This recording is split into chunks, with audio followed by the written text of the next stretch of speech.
All right, that's crazy love, everybody. Before we continue, there are several people that I need to thank. I hope you just didn't plan to come out and just hear me on every track. There are several people who have helped me with this particular project, and the lady on there, her name is Penelope James, or Penny as we call her, and she has that voice that just rocked the song. It actually made me have to step up my game a little bit on this particular song. And then, you know, one of the other voices in the intro and the outro is Clarence Hooks, but you're going to hear his name so many times tonight, we're just going to just say Clarence Hooks Jr. And then somewhere real low in that is actually the person who's saying, "This crazy love, this crazy love." The first person who did that was Isaiah Zeke Treadwell, my son, and I just came over and just added a little more oomph to it. So you have a lot of people that are just participating with this particular album. I'm sorry to take over the show. It's yours. Go for it. Now, in the song, we heard somebody rapping. One person that we probably haven't heard rap probably ever. So who was spitting those rhymes in the rap band? Let them know. That was me. That was me. That was me doing a little spitting. You know, when it came to that, actually we were sitting in the studio. The ladies, Penny and my wife Darlene, were sitting in the studio, and we were there, and we knew that something had to go on the bridge. From the very beginning, I said that I wanted someone to rap on this, and you know, people were telling me, no, you shouldn't do that, you know, just let it ride. And the story just was not complete. And so what actually happened is Milton Keys, another person I'm going to introduce to you a little later, he just started writing some words.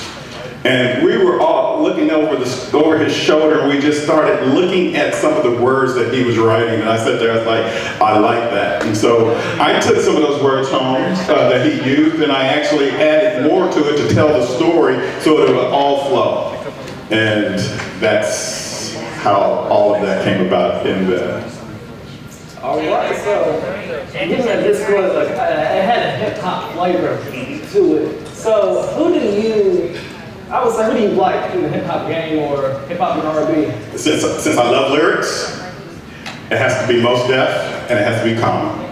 And I was liking Common before Glory, so I just want everybody to understand that. Common is one of those real guys. Now, if I had to go back a little bit, people are going to get me for this, but I love DMX. I love DMX. That brother can flow. I love Eminem. That brother can flow as well. And so these are some of the guys that I listen to. Some people would probably sit there and say, well, what about Jay-Z? And I'm sitting there like, Nas is so much better than Jay-Z. So let's give it up to Nas in the house. See, I'm very knowledgeable. Don't let the pastoral ship fool you now. Go ahead. So when we close this album, what comes first? The lyrics or the music? For this particular album, the lyrics come first. Most of the songs that I have written, the lyrics have always come. I come with a melody, but because I'm not that great of a musician, I can hit some keys on the keyboard, I can strum a little bit on the guitar, but I'm not excellent at any of those things, and so I have to turn that over to those people who are better than I. So I did the lyrics, I come up with a melody, and then I present that. In this case, I presented it to Clarence, and Clarence took it from there. All right, so in your opinion, when you are writing a song and then having the producers or the musicians do the music, what comes to mind when you're trying to appeal to a certain audience? Good question, because I believe that this album is targeted only to young people. It's not targeted to old people with the jazz or with the neo soul or the R&B. I believe that because we put all of the music together to appeal to a lot of different people. It had to sound right. It had to sound full. There had to be a rhyme and a reason. We just didn't put beats together just to be putting beats together. I listened to some songs. One of the things that I told Clarence when we first started the project, I said, Clarence, it has to sound like a live band can actually play the music. And so with that in mind, because after this point, after today, my journey continues by getting a live band together and actually having the live band play the music and I'm singing in front of that live band. So I wanted the album to do that. We were sitting one day and we were watching Michael Jackson, the last album, whatever it is. This Is It. And while he was practicing, he said, what we do on the album has to be done live at the show. Well, then if you're writing an album, if you created an album, then why don't you create the album so that it sounds live? And so that's what we did. We had to make sure that was part of our journey. Well, now it's about that time to hear another song, which is my favorite. So, Dad, please introduce your next song on. A Real Man. A Real Man. Okay. Well, let me give you the story behind A Real Man real quick. Because when it comes to real men, I thought I was a real man back in the day. Because I used to do what men do with young ladies. And so I thought I was a man until God got a hold of me and God told me that I was not a real man. He said, no, if you want to be a real man, you don't disrespect women. You stand up and you do what you need to do. The things that my father would teach or my stepfather would teach, I disregarded those truths. But the Heavenly Father, he told me that I needed to do things right. And if I'm going to have the woman that he wants to bring to me, then I need to straighten my act up. So a real man is basically a response to what God was doing in my life. And you're going to hear that in the first verse. And so I'm not going to continue on that journey. Ladies and gentlemen, a real man. Okay, guys, we're going to start this song out the way the old school cats used to do it. You remember that tenor that would sing that note, woo the women, get them to scream, get them to shout? Well, I'm going to do this song the way Robert Debonairé would do it. You ready?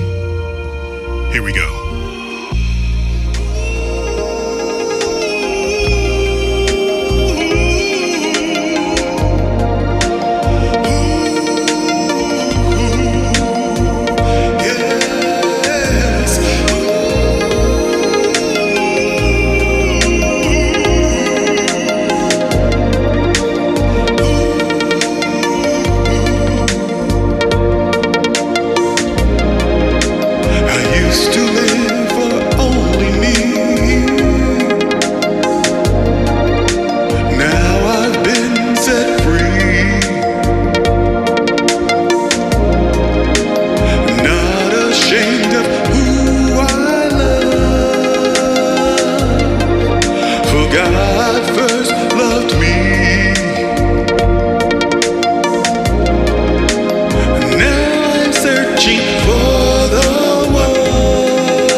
childish games.